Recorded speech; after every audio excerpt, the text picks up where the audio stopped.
ನಮಸ್ತೆ ಮಗಳ, welcome back to YouTube class. ಕಳೆದ ಪೀರಿಯಡ್ನಲ್ಲಿ ನಾವು ರಾಜ್ಯಶಾಸ್ತ್ರದ ಪ್ರಮುಖ ಅಂಶಗಳ ಬಗ್ಗೆ ಚರ್ಚೆಯನ್ನು ಮಾಡಿದ್ವಿ. ಇವತ್ತು PUC ಫಸ್ಟ್ ಇಯರ್ ರಾಜ್ಯಶಾಸ್ತ್ರ ಸಿಲೆಬಸ್ ಬಗ್ಗೆ ತಿಳ್ಕೊಳ್ಳೋಣ for the year 2020-21. Okay dear children, in the previous period we have discussed the basic aspects regarding political science. Today we will discuss in brief about the syllabus of PUC first year political science for the year 2020-21. okay ಮಕ್ಕಳ, ಇಲ್ಲಿ 9 ಅಧ್ಯಾಯಗಳವ. Chapter number 1, chapter number 2, chapter number 3, chapter number 4, 5, 6, 7, 8, 9. Total there are 9 chapter for PUC first year political science. Okay, ಈ 9 ಅಧ್ಯಾಯಗಳನ್ನು ನಾನು ವಿಸ್ತಾರವಾಗಿ ಹೇಳೋದಿಲ್ಲ, ಸಂಕ್ಷಿಪ್ತವಾಗಿ ನಿಮಗೆ ಇವತ್ತು ತಿಳಿಸಿಕೊಡ್ತೇನೆ. ಇನ್ನು ನೆಕ್ಸ್ಟ್ ಪೀರಿಯಡಿಂದ ಏನದ, we will start the syllabus. Okay, right. Chapter number 1, political science, ರಾಜ್ಯಶಾಸ್ತ್ರ. ಅರ್ಥ, ಸ್ವರೂಪ, ಮಹತ್ವ. Meaning, feature and significance or importance of the study of political science. Meaning, ಅರ್ಥ ನಮಗೆಲ್ಲ ಗೊತ್ತದ ಮಗಳ. ರಾಜ್ಯಶಾಸ್ತ್ರವು ರಾಜ್ಯ ಮತ್ತು ಸರ್ಕಾರದ ಅಧ್ಯಯನವಾಗಿದೆ. ರೈಟ್, ರಾಜ್ಯ ಮತ್ತು ಸರ್ಕಾರದ ಅಧ್ಯಯನವಾಗಿದೆ. ಯಾವ ರೀತಿಯಲ್ಲಿ? ರಾಜ್ಯಶಾಸ್ತ್ರವು ರಾಜ್ಯವನ್ನು ಹಿಂದೆ ಹೇಗೆ ಇತ್ತು, ಈಗ ಹೇಗಿದೆ, ಮುಂದೆ ಹೇಗಿರಬೇಕು. ರಾಜ್ಯಶಾಸ್ತ್ರವು ರಾಜ್ಯವನ್ನು ಹಿಂದೆ ಹೇಗೆ ಇತ್ತು, ಈಗ ಹೇಗಿದೆ, ಮುಂದೆ ಹೇಗಿರಬೇಕು ಎಂಬುದರ ಬಗ್ಗೆ ಅಧ್ಯಯನ ಮಾಡುತ್ತದೆ. ಯಾವುದನ್ನು ಅಧ್ಯಯನ ಮಾಡುತ್ತದೆ? ರಾಜ್ಯವನ್ನು ಅಧ್ಯಯನ ಮಾಡುತ್ತದೆ, ರಾಜ್ಯ ಮತ್ತು ಸರ್ಕಾರ. Dear children, the study of political science refers to what the state was, what the state is and what the state should be. Right, ಅಂದರೆ ರಾಜ್ಯವನ್ನು ಸಂಪೂರ್ಣವಾಗಿ ಎಲ್ಲ ಕಾಲದಲ್ಲಿಯೂ ರಾಜ್ಯದ ಬಗೆಗಿನ ಅಧ್ಯಯನವನ್ನು ರಾಜ್ಯಶಾಸ್ತ್ರವು ಮಾಡುತ್ತದೆ. Right, okay. ಫೀಚರ್ ಅಂದರೆ ಸ್ವರೂಪ. Is political science a science or is political science a social science? ಸ್ವರೂಪದೊಳಗೆ ಏನು ಅಧ್ಯಯನ ಮಾಡ್ತೇವೆ ಮಕ್ಕಳ ನಾವು? ರಾಜ್ಯಶಾಸ್ತ್ರ ವಿಜ್ಞಾನವೇ, ರಾಜ್ಯಶಾಸ್ತ್ರವು ಸಾಮಾಜಿಕ ವಿಜ್ಞಾನವೇ. ಈಗ ನಮಗೆಲ್ಲ ಗೊತ್ತದ, ವಿಜ್ಞಾನದಲ್ಲಿ ಎಷ್ಟು ಪ್ರಕಾರಗಳಿವೆ? 2 ಪ್ರಕಾರಗಳಿವೆ, ನೈಸರ್ಗಿಕ ವಿಜ್ಞಾನ, ಸಾಮಾಜಿಕ ವಿಜ್ಞಾನ. There are 2 types in science. One is natural science, another one is social science. ಏನು ನೈಸರ್ಗಿಕ ವಿಜ್ಞಾನ, ಸಾಮಾಜಿಕ ವಿಜ್ಞಾನ ಅಂದ್ರೇನು? ಯಾವ ವಿಷಯವು ಖಚಿತವಾದಂಥ ಫಲಿತಾಂಶವನ್ನು ಕೊಡುತ್ತದೆಯೋ ಅದು ನೈಸರ್ಗಿಕ ವಿಜ್ಞಾನ. The subject matter which gives definite interpretation, meaning or result is called natural science. The science which changes according to the society. ಸಮಾಜವು ಬದಲಾದಂತೆ ಯಾವ ವಿಷಯ ವಸ್ತು ಬದಲಾವಣೆಯಾಗುತ್ತದೆಯೋ ಆ ವಿಷಯ ವಸ್ತುವನ್ನು ನಾವೇನಂತ ಕರಿತೇವೆ? ಸಾಮಾಜಿಕ ವಿಜ್ಞಾನ ಅಂತ ಕರಿತೇವೆ. ಈಗ ಸೈನ್ಸ್ ಸಬ್ಜೆಕ್ಟ್ ಯಾವ ಮಕ್ಕಳ? ಗಣಿತ. 2+2 = 4. ಅದು ಇಂಡಿಯಾದೊಳಗೂ 2+2 4, ಅಮೇರಿಕಕ್ಕೆ ಹೋದರೂ 2+2 4. ಅಂದರೆ ಗಣಿತದಲ್ಲಿ ನಾವು ಡೆಫಿನೆಟ್ ರಿಸಲ್ಟನ್ನು ನೋಡ್ಬೋದು. ಗಣಿತ, ರಸಾಯನಶಾಸ್ತ್ರ, ಭೌತಶಾಸ್ತ್ರ, ಜೀವಶಾಸ್ತ್ರ, ಸೈನ್ಸ್ನ ಹಲವಾರು ವಿಷಯಗಳು ಮಕ್ಕಳ. ಸೊ ಹಂಗಾರೆ what is science? The subject matter which gives definite result is called natural science. The subject matter which changes according to the society is called social science. So ಹಂಗಾರೆ ನಾವು ರಾಜ್ಯಶಾಸ್ತ್ರವನ್ನು ಯಾವುದರಲ್ಲಿ ಫಿಟ್ ಮಾಡಬಹುದು? ಫಿಟ್ ಮಾಡುತ್ತೇವೆ. ರಾಜ್ಯಶಾಸ್ತ್ರವು ಏನು, ವಿಜ್ಞಾನವೋ ಕಲೆಯೋ ಅಂದ್ರೆ ಮಕ್ಕಳ, ರಾಜ್ಯಶಾಸ್ತ್ರದಲ್ಲಿ ಕೆಲವೊಂದು ಅಂಶಗಳು ಖಚಿತವಾಗಿಯೂ ಅವ, ಕೆಲವೊಂದು ಅಂಶಗಳು ಕಾಲಕ್ಕೆ ತಕ್ಕಂತೆ ಬದಲಾವಣೆನೂ ಆಗ್ತವೆ. ಸೊ ಹಂಗಾರೆ ಪೊಲಿಟಿಕಲ್ ಸೈನ್ಸನ್ನು ನಾವೇನಂತ ಕಲಿಬೋದು, political science is A science as well as social science.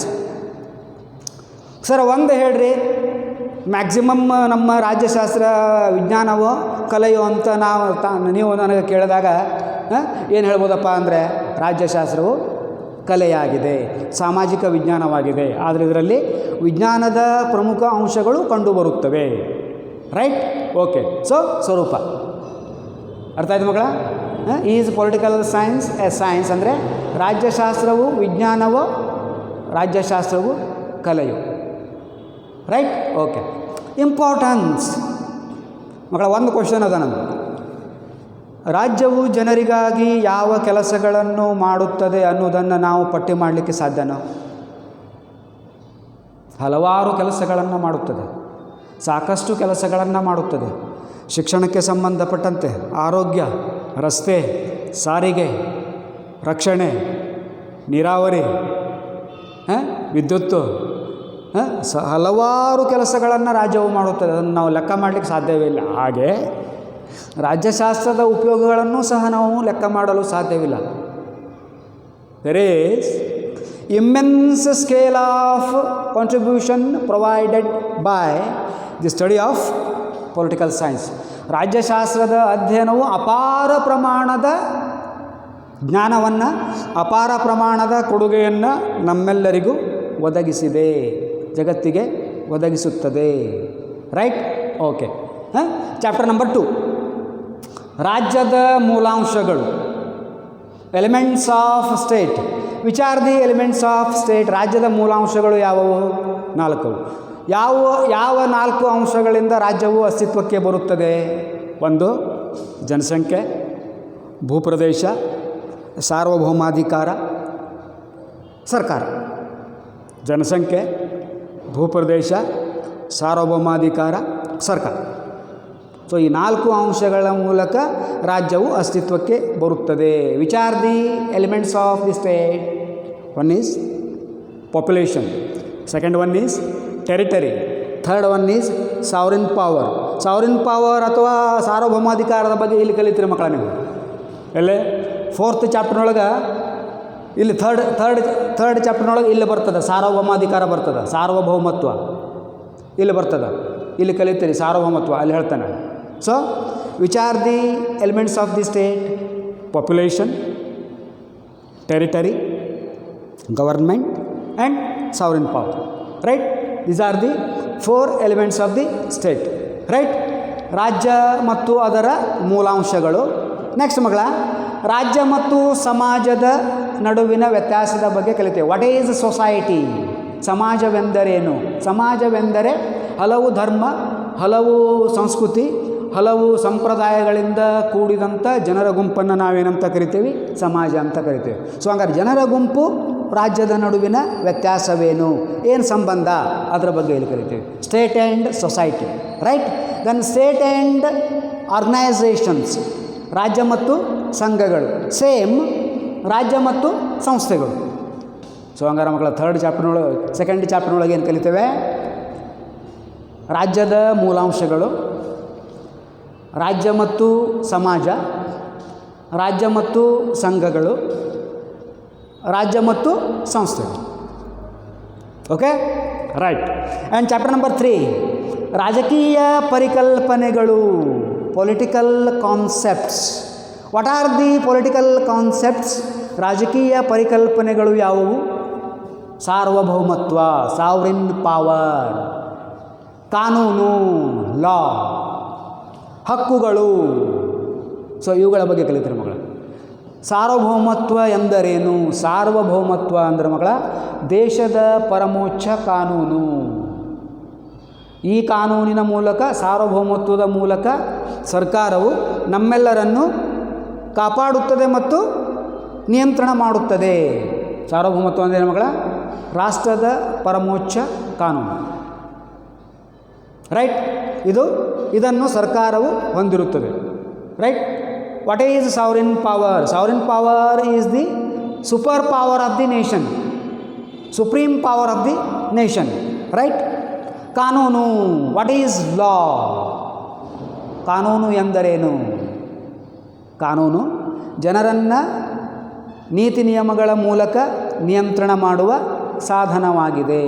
ಕಾನೂನಿನ ಮೂಲಕ ಜನ ಮತ್ತು ಸಂಘ ಸಂಸ್ಥೆಗಳನ್ನು ನಿಯಂತ್ರಿಸಲಾಗುತ್ತದೆ, ರೈಟ್? ಹಕ್ಕುಗಳು, what is right? Right is the belonging of the people. Belonging ಅಂದ್ರೇನು? ಅವರ ಸ್ವತ್ತು, ಜನರ ಸ್ವತ್ತು. ಹಕ್ಕು ಎಂದರೇನು? ಹಕ್ಕು ಎಂದರೆ ಜನರ ಸ್ವತ್ತು, ಅದು ಜನರ ಆಸ್ತಿ.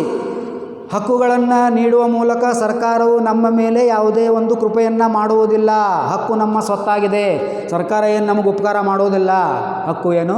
It is the belonging of the citizen, it is the belonging of the people. ಜನರ ಆಸ್ತಿ, ಜನರ ಏನು? ಜನರು ಹೊಂದಿರುವ ಒಂದು ಪ್ರಮುಖವಾದಂಥ ಅಂಶ ಅದು. ಸರ್ಕಾರ ನಮಗೆ ದಯವಿಟ್ಟು ತೊಗೊಳ್ರಪ್ಪ ನಿಮ್ಮ ಹಕ್ಕಂತ ನಮ್ಗೆ ಕೊಡೋದಿಲ್ಲ, ಕೊಡೋ ಅವಶ್ಯಕತೆಯೂ ಇಲ್ಲ. ಸೊ ಇದರ ಬಗ್ಗೆ ಸ್ಟಡಿ ಮಾಡ್ತೀರಿ ಮಕ್ಕಳು. ಸೊ ಹಂಗಾರೆ ಸಾರ್ವಭೌಮತ್ವ, ಕಾನೂನು, ಹಕ್ಕುಗಳು ಮತ್ತು ಸ್ವಾತಂತ್ರ್ಯ, ಸಮಾನತೆ, ಅವುಗಳ ಬಗ್ಗೆನೂ ಬರ್ತದೆ ಮಕ್ಕಳು. ಹೇಳ್ತೇನೆ ತಮ್ಮ, ರೈಟ್? ದೆನ್ ಚಾಪ್ಟರ್ ನಂಬರ್ 4, ಸಂವಿಧಾನ ಮತ್ತು ಸರ್ಕಾರಗಳು, ಕಾನ್ಸ್ಟಿಟ್ಯೂಷನ್ ಆ್ಯಂಡ್ ಗವರ್ನಮೆಂಟ್ಸ್. ಈ ಚಾಪ್ಟರ್ ನೋಡೋ ಮಕ್ಕಳ, what are the types of constitutions? ಸಂವಿಧಾನದ ಪ್ರಕಾರಗಳು ಯಾವುವು? ಲಿಖಿತ ಸಂವಿಧಾನ, ಅಲಿಖಿತ ಸಂವಿಧಾನ, written constitution and unwritten constitution. ನಮ್ಯ ಸಂವಿಧಾನ, ಅನಮ್ಯ ಸಂವಿಧಾನ. ನಮ್ಯ ಅಂದರೆ ಸರಳ, ನಮ್ಯ ಅಂದರೆ ಬಗ್ಗುವಂಥದ್ದು, ಬಗ್ಗಿಸಲಿಕ್ಕೆ ಸಾಧ್ಯವಿದೆ, ಬೆಂಡ್ ಮಾಡಲಿಕ್ಕೆ ಸಾಧ್ಯವಿದೆ, ತಿದ್ದಲಿಕ್ಕೆ ಸಾಧ್ಯವಿದೆ. ಅನಮ್ಯ ಸಂವಿಧಾನವೆಂದರೆ ಕಠಿಣ ಸಂವಿಧಾನ. ಇದು ತಿದ್ದುಪಡಿಯಲ್ಲಿ ಕಠಿಣವಾಗಿರುತ್ತದೆ. ಅಂದರೆ ಮಕ್ಕಳ ಎಷ್ಟವ? ಸಂವಿಧಾನದಲ್ಲಿ ಎಷ್ಟು ಪ್ರಕಾರಗಳವ? ಟೋಟಲಿ 4. ಲಿಖಿತ ಅಂದರೆ ಬರವಣಿಗೆಯಲ್ಲಿ ಇದ್ದದ್ದು, ಅಲಿಖಿತ ಬರವಣಿಗೆಯಲ್ಲಿ ಇಲ್ಲೇ ಇರುವುದು, ನಮ್ಯ ಸರಳ, ಅನಮ್ಯ ಕಠಿಣ, right? There are 4 types in the constitution. One is written, another one unwritten, third one flexible constitution, and fourth one rigid constitution, right? Okay. Next, ಸರ್ಕಾರದ ಪ್ರಕಾರಗಳು, types of the government. In the chapter number 4, we will study the types of the government. ಸರ್ಕಾರದ ಪ್ರಕಾರಗಳು ಯಾವುವು? ಸಂಸದೀಯ ಸರ್ಕಾರ, ಅಧ್ಯಕ್ಷೀಯ ಸರ್ಕಾರ, ಏಕಾತ್ಮಕ ಸರ್ಕಾರ, ಸಂಯುಕ್ತ ಸರ್ಕಾರ, ಪ್ರಜಾಪ್ರಭುತ್ವಾತ್ಮಕ ಸರ್ಕಾರ, ಅಪ್ರಜಾಪ್ರಭುತ್ವಾತ್ಮಕ ಸರ್ಕಾರ. ಸಂಸದೀಯ ಸರ್ಕಾರ, ಅಧ್ಯಕ್ಷೀಯ ಸರ್ಕಾರ, ಏಕಾತ್ಮಕ ಸರ್ಕಾರ, ಸಂಯುಕ್ತ ಸರ್ಕಾರ, ಪ್ರಜಾಪ್ರಭುತ್ವಾತ್ಮಕ ಸರ್ಕಾರ, ಅಪ್ರಜಾಪ್ರಭುತ್ವಾತ್ಮಕ ಸರ್ಕಾರ. ಸಂಸತ್. What is parliamentary government? The types of government or parliamentary government, presidential government, unitary government, federal government, democratic government and non-democratic government. ಸಂಸದೀಯ ಸರ್ಕಾರವೆಂದರೆ ಪ್ರಧಾನಮಂತ್ರಿಯ ನೇತೃತ್ವದ ಸರ್ಕಾರ. ಅಧ್ಯಕ್ಷೀಯ ಸರ್ಕಾರವೆಂದರೆ ರಾಷ್ಟ್ರಪತಿ ನೇತೃತ್ವದ ಸರ್ಕಾರ. ಏಕಾತ್ಮಕ ಸರ್ಕಾರವೆಂದರೆ ಇಡೀ ದೇಶದಲ್ಲಿ ಒಂದೇ ಸರ್ಕಾರ ಇರುವುದು. ಸಂಯುಕ್ತ ಸರ್ಕಾರವೆಂದರೆ ಇಡೀ ದೇಶಕ್ಕೆ ಸಂಬಂಧಪಟ್ಟಂತೆ 2 ಸರ್ಕಾರಗಳು ಇರುವುದು, ಒಂದು ಕೇಂದ್ರ ಸರ್ಕಾರ ಮತ್ತೊಂದು ರಾಜ್ಯ ಸರ್ಕಾರ, ರೈಟ್? ಸಂಯುಕ್ತ ಸರ್ಕಾರ. ಪ್ರಜಾಪ್ರಭುತ್ವಾತ್ಮಕ ಸರ್ಕಾರ ಅಂದರೆ ಜನರಿಂದ ಆಯ್ಕೆಯಾದ ಸರ್ಕಾರ. ಅಪ್ರಜಾಪ್ರಭುತ್ವಾತ್ಮಕ ಸರ್ಕಾರ ಅಂದರೆ ಹಿಂಸೆ, ದಬ್ಬಾಳಿಕೆಯ ಮೂಲಕ ಅಸ್ತಿತ್ವಕ್ಕೆ ಬಂದಂಥ ಸರ್ಕಾರ. ಅಂದರೆ 1947ಕ್ಕೂ ಪೂರ್ವದಲ್ಲಿ ಅಸ್ತಿತ್ವದಲ್ಲಿದ್ದಂಥ ಬ್ರಿಟಿಷ್ ಸರ್ಕಾರ. ಯಾವ ಸರ್ಕಾರ? ಅಪ್ರಜಾಪ್ರಭುತ್ವಾತ್ಮಕ ಸರ್ಕಾರ. ಸೊ ಮಕ್ಕಳ, ಇಲ್ಲೇ ಸಂವಿಧಾನಗಳು ಮತ್ತು ಸರ್ಕಾರಗಳ ಬಗ್ಗೆ ತಿಳ್ಕೊಳ್ತೀವಿ. In the 4th chapter we will study the aspects regarding the constitutions and the governments, right? Okay. Chapter number 5, ಭಾರತದ ಸಂವಿಧಾನ, ದಿ ಕಾನ್ಸ್ಟಿಟ್ಯೂಷನ್ ಆಫ್ ಇಂಡಿಯಾ. ಇಲ್ಲಿ ಮಕ್ಕಳ, ಸಂವಿಧಾನ ರಚನಾ ಸಭೆ, ದಿ ಕಾನ್ಸ್ಟಿಟ್ಯೂಯೆಂಟ್ ಅಸೆಂಬ್ಲಿ, ಅದರ ಬಗ್ಗೆ ಕಲಿತೇವೆ. ಸಂವಿಧಾನ ರಚನಾ ಸಭೆಯ ಅಧ್ಯಕ್ಷರು ಯಾರಾಗಿದ್ದರು? ಡಾಕ್ಟರ್ ಬಾಬು ರಾಜೇಂದ್ರ ಪ್ರಸಾದ್. ಅದರ ಬಗ್ಗೆ ಕಲಿತೇವೆ ಮಗಳ. ಕರಡು ಸಮಿತಿ drafting committee. Who was the head of drafting committee? Doctor B R Ambedkar. ಕರಡು ಸಮಿತಿಯ ಅಧ್ಯಕ್ಷರು ಯಾರಾಗಿದ್ದರು? Doctor B R Ambedkar. ಅದರ ಬಗ್ಗೆ ಅಧ್ಯಯನ ಮಾಡ್ತೇವೆ. Next preamble. ಅಬೌಟ್ ಪ್ರಿಯಾಂಬಲ್, ಪೂರ್ವಪೀಠಿಕೆಯ ಬಗ್ಗೆ 5ನೇ ಅಧ್ಯಾಯದಲ್ಲಿ ಅಧ್ಯಯನ ಮಾಡ್ತೇವೆ. What is preamble? First period ಒಳಗೆ ಮಗಳ ಪೂರ್ವಪೀಠಿಕೆ ಬಗ್ಗೆ ನಾ ಹೇಳೇನಿ ತಮಗ, ಭಾರತ ಸಂವಿಧಾನದ ಭಾಗಗಳಲ್ಲಿ ಹೇಳಬೇಕಾರೆ. ಸೊ ಪ್ರಿಯಾಂಬಲ್ ಬಗ್ಗೆ ಅಧ್ಯಯನ ಮಾಡ್ತೇವೆ. Next the salient features of the constitution of India, Bharat ಸಂವಿಧಾನದ ಪ್ರಮುಖ ಲಕ್ಷಣಗಳ ಬಗ್ಗೆ ಅಧ್ಯಯನವನ್ನು ಮಾಡ್ತೇವೆ. ರೈಟ್ ಮಗಳ. ಚಾಪ್ಟರ್ ನಂಬರ್ 6 ಶಾಸಕಾಂಗ, ಲೆಜಿಸ್ಲೇಚರ್. ಮೊನ್ನೆ ಫಸ್ಟ್ ಪೀರಿಯಡ್ನೊಳಗೆ ಹೇಳಿದ್ದೆ ಮಕ್ಕಳ, there are 2 types in legislature. One is unicameral, another one is bicameral. ಶಾಸಕಾಂಗದ ಪ್ರಕಾರಗಳು ಎಷ್ಟು? 2. ಏಕಸದನ ಶಾಸಕಾಂಗ, ದ್ವಿಸದನ ಶಾಸಕಾಂಗ. ಭಾರತದಲ್ಲಿ ಯಾವ ಶಾಸಕಾಂಗಗಳಿವೆ? 2 ಶಾಸಕಾಂಗಗಳಿವೆ. ಭಾರತದ ಕೇಂದ್ರ ಸರ್ಕಾರದಲ್ಲಿ ದ್ವಿಸದನ ಶಾಸಕಾಂಗವಿದೆ. 28 ರಾಜ್ಯಗಳಲ್ಲಿ 6 ರಾಜ್ಯಗಳಲ್ಲಿ ದ್ವಿಸದನ ಶಾಸಕಾಂಗ, 22 ರಾಜ್ಯಗಳಲ್ಲಿ ಏಕಸದನ ಶಾಸಕಾಂಗಗಳಿವೆ. ರೈಟ್. ಸೊ ಹಂಗಾರೆ ಭಾರತದ ಶಾಸಕಾಂಗದ ಪ್ರಕಾರಗಳು ಎಷ್ಟು ಮಕ್ಕಳ? 2. ದ್ವಿಸದನ ಶಾಸಕಾಂಗ, ಏಕಸದನ ಶಾಸಕಾಂಗ. ನಮಗೆ ಸಂಬಂಧಪಟ್ಟಂಗೆ ಕೇಂದ್ರ ಮತ್ತು ಕರ್ನಾಟಕದಲ್ಲಿ ದ್ವಿಸದನ ಶಾಸಕಾಂಗಗಳೇ ಅಸ್ತಿತ್ವದಲ್ಲಿವೆ. Right. Okay dear children, in the 6th period, in the 6th chapter we will study about legislature. Okay, there are 2 types in legislature. One is unicameral, another one is bicameral. In India both the types are existing in the central level and the state level. Right. ಕೇಂದ್ರ ಮತ್ತು ರಾಜ್ಯಕ್ಕೆ ಸಂಬಂಧಪಟ್ಟಂತೆ 2 ಶಾಸಕಾಂಗದ ಪ್ರಕಾರಗಳು ಅಸ್ತಿತ್ವದಲ್ಲಿವೆ. Okay ಮಕ್ಕಳ. Okay. Chapter number 7 ಕಾರ್ಯಾಂಗವೆಂದರೇನು?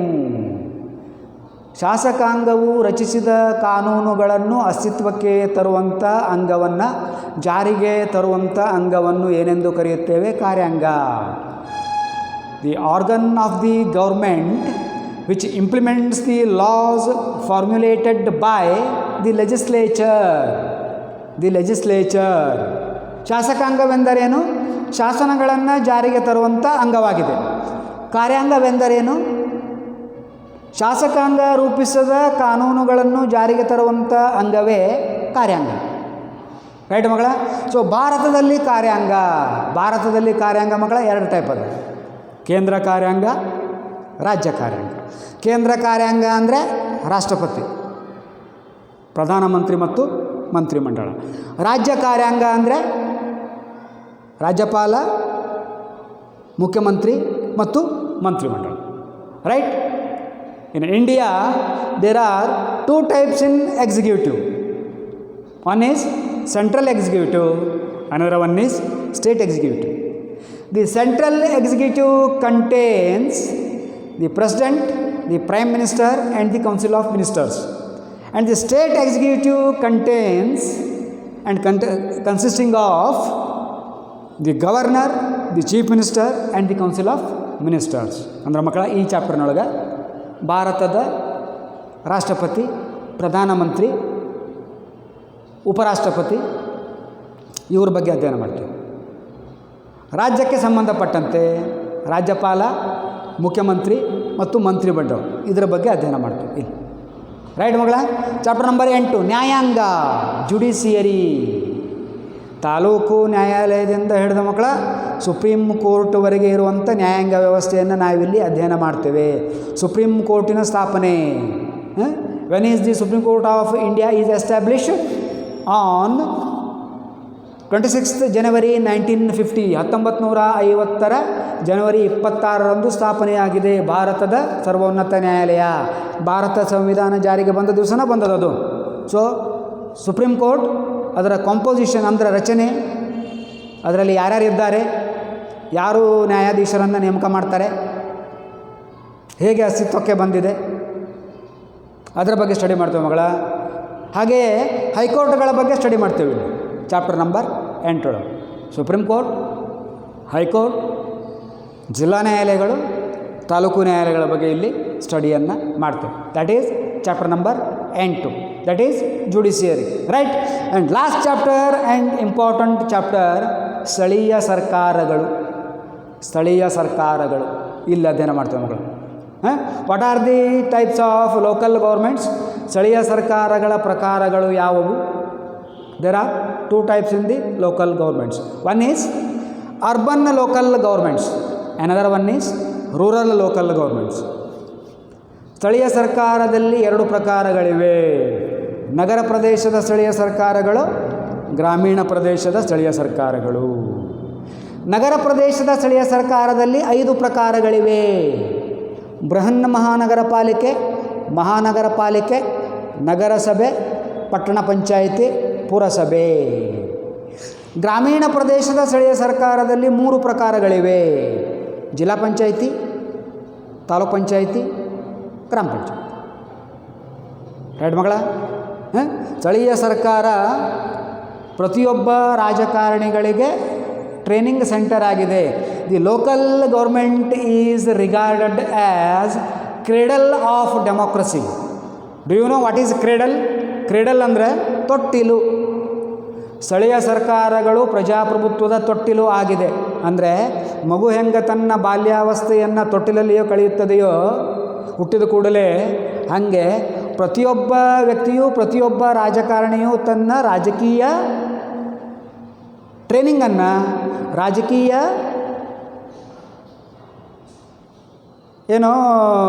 ಎಕ್ಸ್ಪೀರಿಯನ್ಸನ್ನು ಸ್ಥಳೀಯ ಸರ್ಕಾರದ ಮೂಲಕವೇ ಪಡೆಯುತ್ತಾನೆ. ಅಂದರೆ ಜನರಿಗೆ ಟ್ರೈನಿಂಗ್, ರಾಜಕೀಯ ಟ್ರೈನಿಂಗನ್ನು ಕೊಡಲಿಕ್ಕೆ, ರಾಜಕೀಯವಾಗಿ ಅವರನ್ನು ಪರಿಪಕ್ವ ಮಾಡಲಿಕ್ಕೆ ಸ್ಥಳೀಯ ಸರ್ಕಾರಗಳು ಸಾಕಷ್ಟು ಪರಿಣಾಮಕಾರಿಯಾದಂಥ ಕೆಲಸವನ್ನು ಮಾಡುತ್ತಿದೆ. ಇನ್ನೂ ಭಾಳ ಮಕ್ಕಳ ಸ್ಥಳೀಯ ಸರ್ಕಾರದ ಉಪಯೋಗಗಳೇನವ ಅವುಗಳನ್ನು ನಾನು ನಿಮ್ಮ ಕ್ಲಾಸ್ನೊಳಗೆ ಹೇಳಬೇಕಾದ್ರೆ ಹೇಳ್ತೇನೆ. ರೈಟ್ ಮಕ್ಕಳ? ಓಕೆ. ಸೊ ಇವತ್ತು ನೀವು PUC ಫಸ್ಟ್ ಇಯರ್ ಈ ವರ್ಷ ಕಲಿಯುತ್ತಿರುವಂಥ ವಿಷಯಗಳು, ಅಧ್ಯಾಯಗಳ ಬಗ್ಗೆ ಬ್ರೀಫಾಗಿ ನಾನು ನಿಮಗೆ ತಿಳಿಸ್ಕೊಟ್ಟಿದ್ದೇನೆ. ನೆಕ್ಸ್ಟ್ ಪೀರಿಯಡ್ನೊಳಗೆ ಏನೋ ಮಕ್ಕಳ, ನೆಕ್ಸ್ಟ್ ಪೀರಿಯಡ್ ನಾವು ಭೇಟಿಯಾದಾಗ ಫಸ್ಟ್ ಚಾಪ್ಟರ್ನಿಂದ ಸ್ಟಾರ್ಟ್ ಮಾಡೋಣ. ರೈಟ್? ಓಕೆ. ಇದನ್ನು ಸರಿಯಾಗಿ ನೋಡ್ಕೊಳ್ರಿ. ಇದು ಸಿಲೆಬಸ್, ಇದು ಕಂಪ್ಲೀಟ್ ಸಿಲೆಬಸ್ ಅಲ್ಲ. ನಾನು ಸಿಲೆಬಸ್ಸನ್ನು ತಮಗೆ ಕಳಿಸ್ತೇನೆ. ಆಮೇಲೆ I have one request for you. ಒಂದು ರಿಕ್ವೆಸ್ಟ್ ಅದ ತಮ್ಮಲ್ಲಿ. Being the students of political science, ರಾಜ್ಯಶಾಸ್ತ್ರದ ವಿದ್ಯಾರ್ಥಿಗಳಾಗಿ ತಾವೆಲ್ಲ ಮಕ್ಕಳ ನ್ಯೂಸ್ ಪೇಪರನ್ನು ತಪ್ಪದೇ ಓದಬೇಕು. ನ್ಯೂಸ್ ಪೇಪರ್ನಲ್ಲಿ ರಾಜ್ಯಶಾಸ್ತ್ರಕ್ಕೆ ಸಂಬಂಧಪಟ್ಟಂಥ ಹಲವಾರು ವಿಷಯಗಳು ಬರುತ್ತವೆ, ಹಲವಾರು ಸುದ್ದಿಗಳು ಬರುತ್ತವೆ. ಸೊ ಪೇಪರ್ ಓದುವುದರಿಂದ ನಿಮ್ಮ ಜ್ಞಾನ ಹೆಚ್ಚಾಗ್ತದೆ. ನೀವು ಪೇಪರ್ ಓದಿಲ್ಲಪ್ಪ ಅಂದರೆ ರಾಜ್ಯಶಾಸ್ತ್ರವನ್ನು ಕಲಿಯೋದ್ರೊಳಗೆ ಯಾವುದೂ ಅರ್ಥ ಇಲ್ಲ. ಸೊ ದಯವಿಟ್ಟು ಎಲ್ಲರೂ ದಿನವೂ ದಿನಪತ್ರಿಕೆಗಳನ್ನು ಓದ್ರಿ. Right? It's my humble request. ನನ್ನ ವಿನಂತಿ, ಮನಪೂರ್ವಕ ವಿನಂತಿ. ಎಲ್ಲರೂ ನ್ಯೂಸ್ ಪೇಪರನ್ನು ಓದ್ರಿ. ರೈಟ್? ನೆಕ್ಸ್ಟ್ ಪೀರಿಯಡ್ನೊಂದಿಗೆ ಭೇಟಿಯಾಗೋಣ. Thank you.